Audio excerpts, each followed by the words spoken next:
welcome to episode 2 of Sons of the Show Me State podcast. I'm your host, Skeeter, back at it again.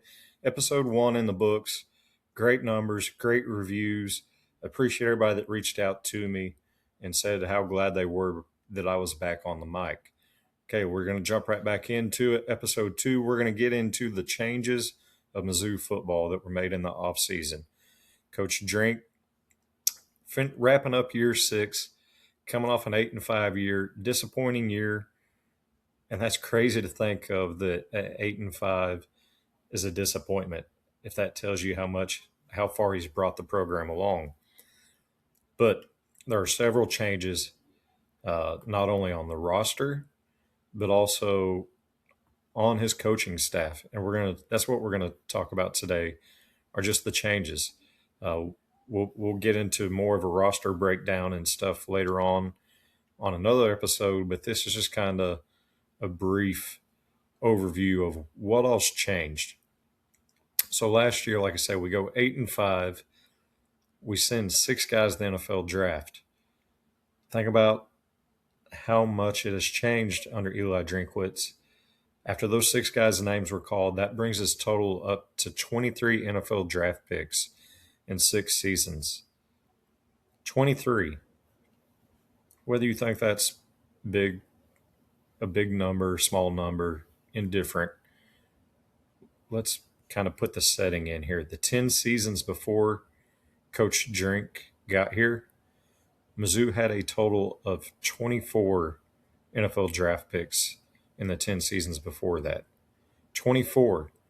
And that's also including the 13 and 14 back-to-back SEC East champs. So kind of crazy that, he's almost superseded the 10-year run before him in just 6 years. So, but at the SEC spring meetings of coaches and athletic directors, Drinkwitz was asked a question about what he would fix in college football. He misunderstood the reporter that was asking the question, and he thought that they were asking about Mizzou. And so he hears, what would you fix? Or what did you fix? And he says, I fixed? Yeah, I fixed us our play caller, me not calling plays. And then he realizes that it was not a him at Mizzou specific question. It was more of a general, what would you do to fix college football overall? But man, how telling is that?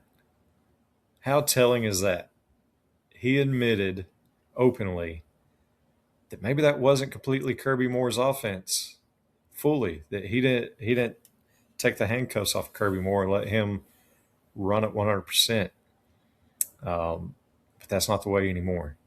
That is not the way anymore. It's not going to happen because he went out and hired guys that he gets to turn his hands loose on and let them go.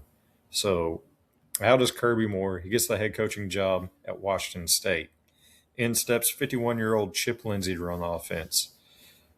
Chip comes from the Gus Malzahn coaching tree with 14 years of college experience and 29 years of coaching overall.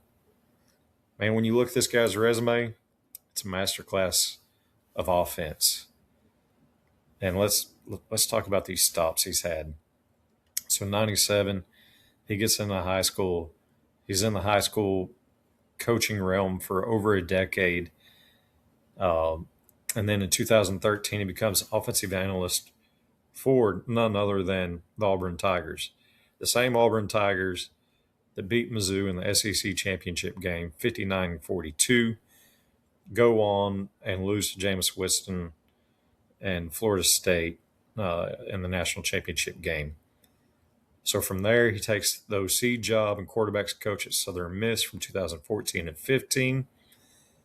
In 2015, he coached Conference USA Player of the Year Nick Mullins, NFL quarterback. He started games for the San Francisco 49ers. But at Southern Miss in 2015, Mullins passed for 4,125 yards and 36 touchdowns. That got him OC job at Arizona State in 2016. That season did not go as planned, and I went and looked at the roster, found the roster from 2016, and his hands were very tied, very much so as probably last year's Mizzou. He had 5 quarterbacks on the roster. His starter going into the season was a sophomore. The 4 behind him were either redshirt freshmen or true freshmen. But with that being said, his offense still averaged over 33 points a game and ranked 11th in the nation in red zone offense. That year, they also beat some guy named Patrick Mahomes in Texas Tech, 68-55. And then he goes back to Auburn, gets the OC job in 17 and 18. In 2017, the Auburn Tiger offense become the 8th in SEC history and the first in Auburn history to rush and pass for 3,000 yards in a single season. They ranked 26th nationally in total offense, set a school record with 327 points in their 8 SEC games, and won the SEC West after beating top-ranked Georgia and Alabama in a 3-week stretch. In 2017, he had a quarterback named Jarrett Stidham, NFL quarterback. I believe he's with Sean Payton and Denver Broncos right now. But he threw for over 3,000 yards. Kerryon Jackson, running back, won the SEC Offensive Player of the Year. And wide receiver Ryan Davis set the school receiving record with 84 catches. And then in 2019, he took the head coaching job at Troy, was there until 21, where he racked up an overall record of 15 and 19. So it didn't really go the way he wanted as a head coach. So then he goes back to being OC. After he leaves Troy, he goes to UCF down in Orlando with Gus Malzahn again. And listen to this. They average 236 yards per game. Loves to run the ball and is good at running the ball. In 2023 to 2024, he goes to North Carolina. Developed some quarterback named Drake May, 3rd overall in the 2024 NFL Draft. Current quarterback of the New England Patriots, who I believe just lost this past Super Bowl. Also developed a Doak Walker finalist running back, Omarion Hampton, who I believe is NFL running back with the Los Angeles Chargers. And so he goes off those 2 years at North Carolina to where last year he was OC at Michigan. They were 9-4, starting a true freshman quarterback, Bryce Underwood. Think about this. We had the excuse of Matt Zollers is a true freshman. And that's why the offense wasn't able to do what we needed to do to win the games we needed to win. He goes 9-4 with a full season as a true freshman. And they only averaged 213 yards rushing per game. So the man loves to run the ball. Loves to run the ball.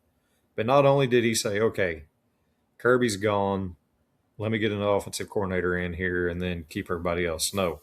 He goes out and gets Garrett Riley, 36-year-old Garrett Riley, Lincoln Riley's younger brother.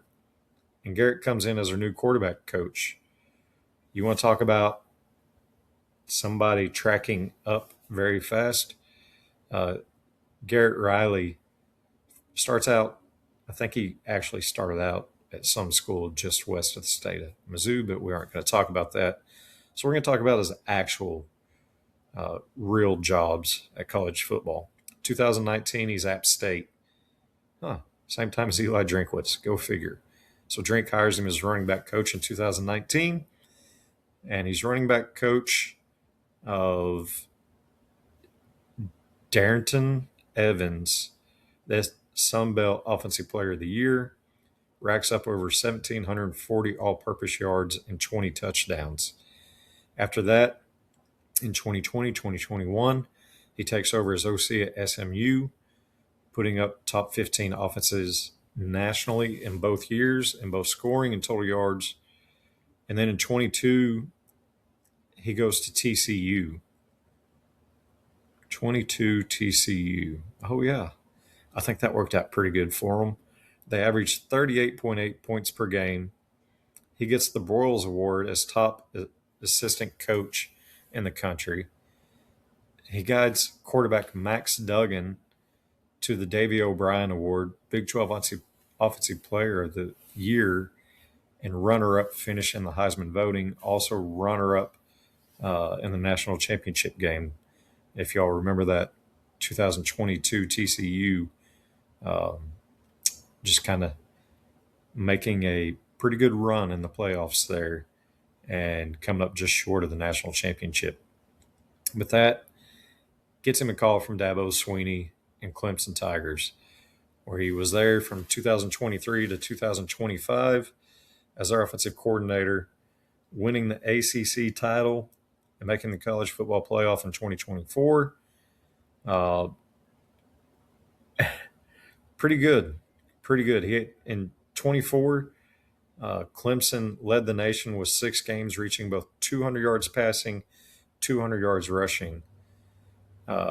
Cade Klubniak developed pretty good. 24 was a really good year for him, threw 36 touchdowns, 6 picks. And under his 3 years with Garrett Riley as an OC, threw for 9,426 yards and 71 touchdowns. I would say if we get a quarterback with 3 years experience, throw for over 9,400 yards, we will take that.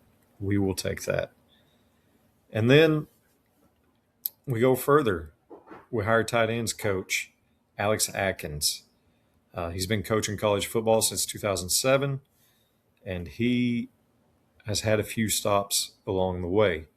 He served as assistant head coach and offensive coordinator at Tulane from 2016 to 18, where then he leaves to become the offensive coordinator at Charlotte to run their offense. From there, he goes to Florida State from 2020 to 2024, starts as offensive line coach and eventually taken over as offensive coordinator in 2022.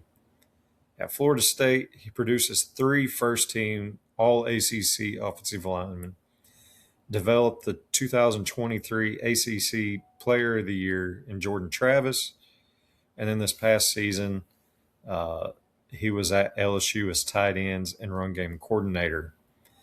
And then rounding out the offensive support staff, they bring in an assistant quarterback coach, Brendan Bogner. He's worked under Chip Lindsey and Gus Malzahn. And then assistant offensive line coach Luke Meadows, who was actually the offensive line coach for Northern Illinois the past two seasons,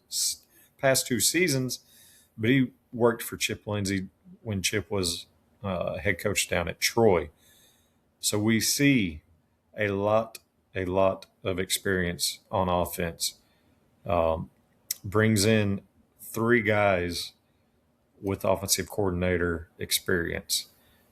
I think that's huge.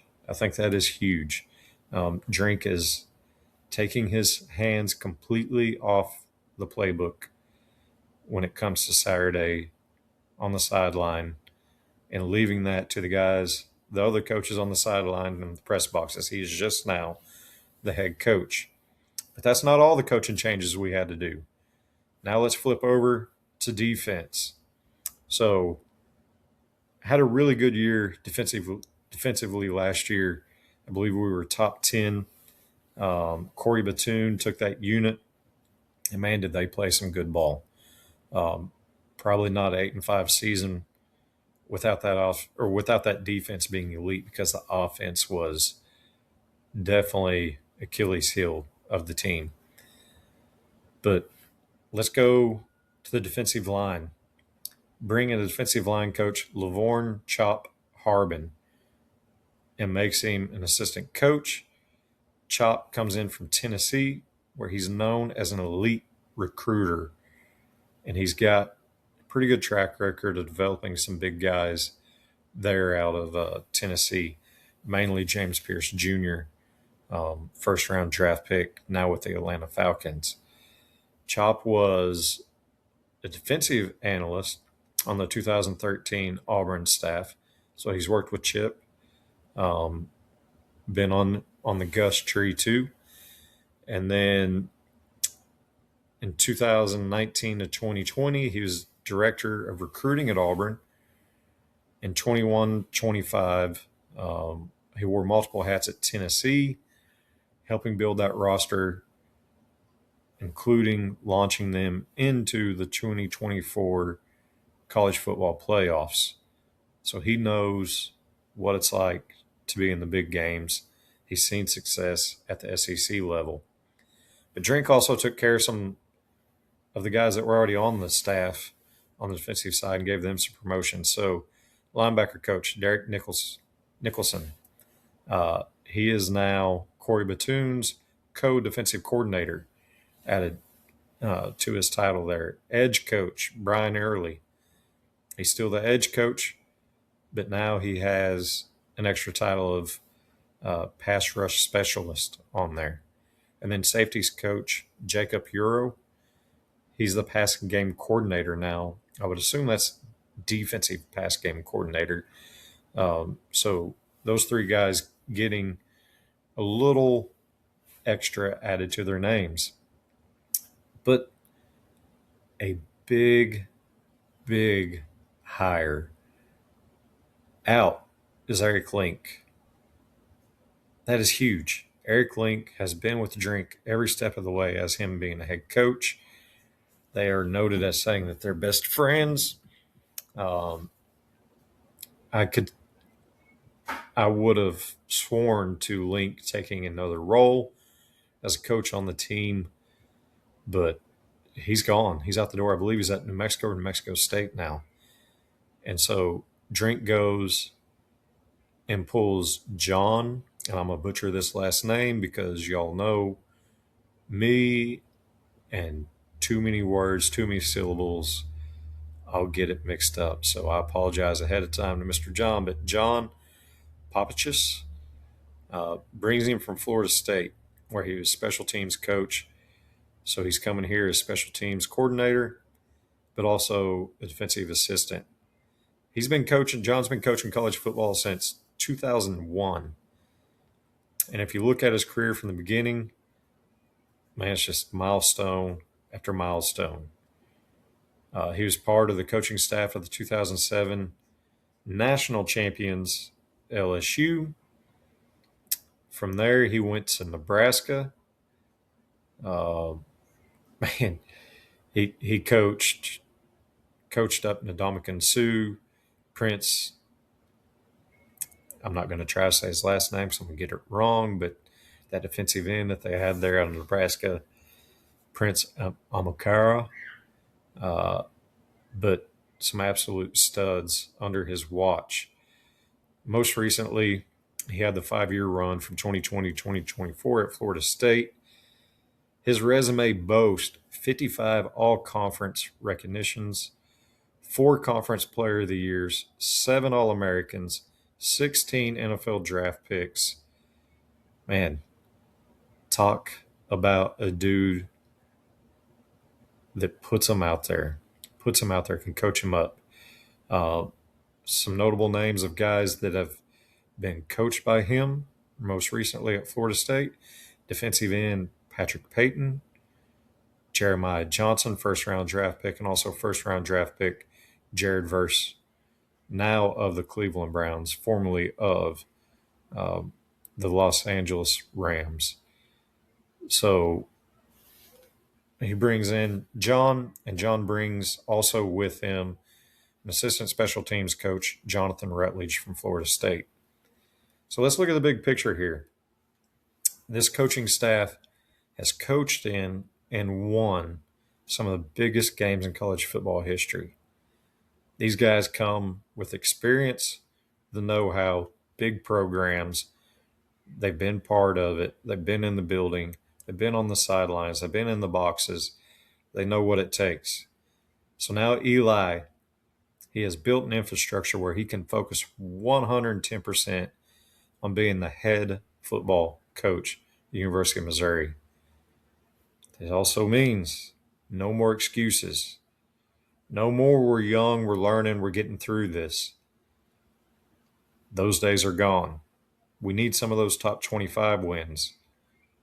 We need to not just almost beat Georgia's, almost beat Alabama's, almost, well, we haven't almost beat Texas A&M. It doesn't seem like the last few years. But those are games we've got to start winning. I don't feel at times it's always been the Jimmies and Joes. I feel a lot of the times it's been the X's and O's, crucial moments and crucial games that have cost us. But Drink saw the need, and he attacked the need just as he does in the transfer portal. And this coaching staff, I believe in to get Mizzou from good to great. Okay, so that wraps up the coaching staff. Before we transition into roster changes, I want to talk about my friend Kyle Murphy and Murphy Sumi Law. They are injury attorneys for the state of Missouri. They are in the Kansas City, Missouri area, but they will cover you within the state. They'll also represent you if you are out of state. But look them up, give them a call. Great friends of the show. Kyle actually was texting me this past week about the episode number 1, and he wants to sponsor this show here. So once we figure that out, what role it will be, we'll announce that on shows coming forward. But then also Joe and Tanya with Bigfoot Wing Dust, great sauce or great seasoning, spice mixes and stuff to put on your wings, but not just on wings, in your chili, on your barbecue, just on your burger, on your eggs, anything and everything. I think some of it might even be good on cornflakes. Who knows? If you don't believe me, try it. Missouri is the show me state. So take some of that Bigfoot Wing Dust, put it on your cornflakes. Let me know what you think.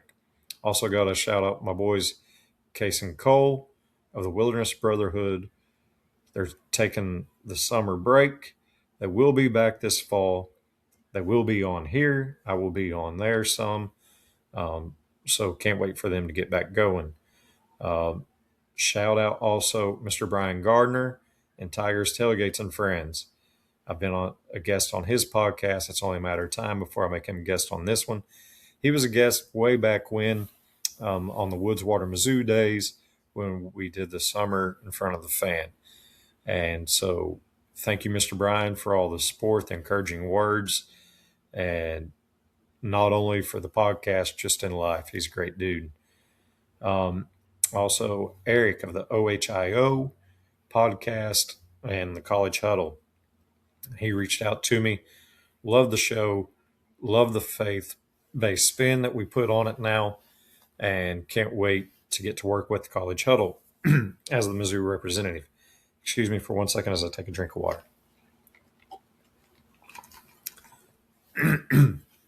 Okay, so now let's talk about those Jimmies and Joes. Mizzou had 26 players hit the transfer portal. Some notable names: Bo Pribula, quarterback now at Virginia. Marquise Johnson, I think he ended up at Mississippi State if I remember right. Wide receiver Josh Manning, gone. Running backs Tavorsh Jones, Marquise Davis, edge rushers Damon Wilson, Nate Johnson, safeties Marvin Burks, Mose Phillips. A lot of guys that saw a lot of playing time, a lot of snaps last year left out. Probably our biggest production loss through the portal that we've had under Eli Drinkwitz. But there was no fear. There was no panic from these coaches. We lose 26 to the portal. We go out and bring 30 back, along with 23 high school signees. So let's see who's coming in out of the transfer portal. Quarterbacks. We bring in Austin Simmons, already named starter out of spring ball from Ole Miss, to back him up and compete with Matt Zollers for QB2. Nick Evers, I believe he started out at OU, then Wisconsin. This past season, he was at UConn. In the backfield, we go out and get running backs. Malay Fontoni, excuse me if I said that wrong, my apologies, comes from Montana. And then Zyshawn Edwards from Houston Christian. I believe he was a true freshman last year and got a lot of postseason love and awards there. Wide receiver room. Huge turnover in the wide receiver room as Marquise Johnson, Josh Manning starters gone. Also, we had guys graduate and go on to their NFL careers or post-college careers. So wide receiver room out of the transfer portal. The big get there was Caden Lee from Ole Miss. They call him Honeycomb. He's really good friends with Austin Simmons. Has really good production from his time at Ole Miss. Also coming with him, Canary Lanier from Minnesota, Nashawn Montgomery from Florida, Caleb Goody from Cincinnati. Caleb Goody, dude can flat out fly. Excited to see him in the black and gold. Offensive line, not what I would have said was a huge need, but between Keegan Trost graduating and being drafted in the NFL, and then the depth pieces that hit the portal as part of the 26 that transferred out, they became a need. And so Drink and Brandon Jones, Chip Lindsey, those guys had to get to work with the portal. The big prize there was Josh Atkins, tackle from Arizona State. Austin Simmons is a left-handed quarterback. Josh is right tackle, so he would be Austin's blindside blocker. Then in comes Luke Work and Zach Owens, both coming up from Mississippi State. Colin Sorensen, tackle, comes in from Charleston Southern. And Will Kimna comes in from Kansas State. And then on the defensive side, the defensive end room is now loaded. Damon Wilson, Zion Young, gone. Zion to the NFL, and Wilson goes to Miami. So basically, we make a trade with Miami. They get Damon Wilson for one season. We bring in sophomore defensive end Malik Bryant. CJ May comes in from Louisville. Kevin Tooley from Houston. Jaden Jones, defensive end from Florida State. Camarion Morgan, defensive end from Baylor. Late transfer portal add there. Then we also get two defensive tackles, Dante Simpson Jr. from Miami and Mark Hensley from Northern Illinois. On the linebackers, we bring in Bobby Washington Jr. from Miami and Robert Woodard Jr. from Auburn. Woodard from Auburn there, I'm excited for him. I think he's going to be a stud. Going to look a lot like Josiah Trotter did out there last year. Defensively on the secondary, we get 6 defensive backs. And there's a couple of them here. I know I'm going to mess up the names, so bear with me. You'll get it right when you watch Saturdays on ESPN, or if you're at Furrow and you hear the PA announcer, or you're listening on the radio and hear Mike Kelly say it, they'll have the proper pronunciation. That's not what I'm doing here. I try my best. But on the defensive backfield, we're bringing Jaleel Florence and Saun Leula from Oregon. Chris Graves Jr., starting experience from Ole Miss. Elijah Dodson, DB from Michigan. Kinsley Faustin from Auburn. Jadon Blair from Notre Dame. Some big-time players there. We absolutely need it because we're not bringing anybody back that played significant snaps in defensive backfield outside Santana Banner. And then on special teams, we bring in kicker/punter Bruno Ruiz from Florida State and punter Mark Shinadu from Tennessee State. So big-time roster changes, plus the 23 high school true freshmen that are coming in this year. Many of them were at spring ball. They were early enrollees, but I think there's 9 that aren't coming in until this summer, which will be coming in the next couple weeks. So we see here how Drink went out and attacked. In the transfer portal, you see a lot of guys with a lot of experience. It's not so much potential, but it's guys that entered with production in key places that we absolutely need. So as guys left, as we lost that production in the transfer portal, as the 6 guys in the NFL draft and the numerous undrafted guys that just graduated, moved on, whatever, you would think that we got much younger. But when you look at the portal, all the guys that we added, I think we're an older team again. So I like that. I like that, guys that have seen a lot of college ball. They know what it takes to be a college football player. And a lot of them coming from Power 5 programs, Power 4, however you want to call it. So that is it for the roster changes, the coaching changes for this episode. Later down the road, we'll break down the roster. I'll probably do a power ranking by position group from the strongest to the weakest, or what I believe. But the cupboard is far from empty. The foundation is set. The staff, I believe, is now elite. He has an elite staff now that I believe in. And my expectations have never been higher. And I'm very excited for breaking it down even more to the full roster and doing that power ranking. And then I'm even more excited for fall to get here, or late summer, and start previewing some games. But as we said before in episode 1, this is also not just all about Tigers. I'm also going to talk outdoors. I didn't really have much outdoor talk this week that I can recall, but it's also faith. Faith plays a huge part in my life. I'm blessed to be with a great church family, but also great friends outside of church that I get to talk a lot about my faith and lean on them to help get through the Monday through Saturday grind before church again on Sunday. So the Bible verse this week will be out of 1 John.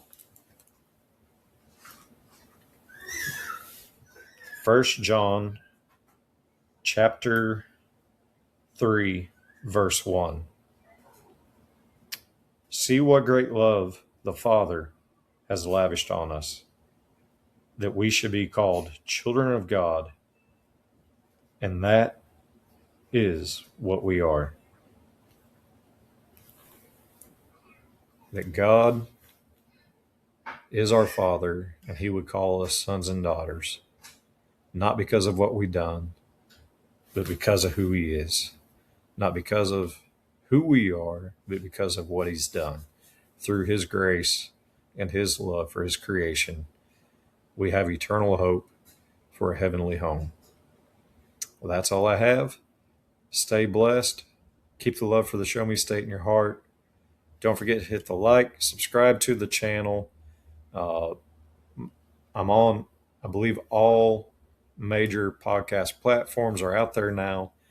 If you don't have, if this is not coming up on your feed for where you usually view your podcast, reach out to me at MizzouPodcast@gmail.com, or leave a comment on the YouTube section and tell me your platform that you use, and I will try to get it there as quickly as I can.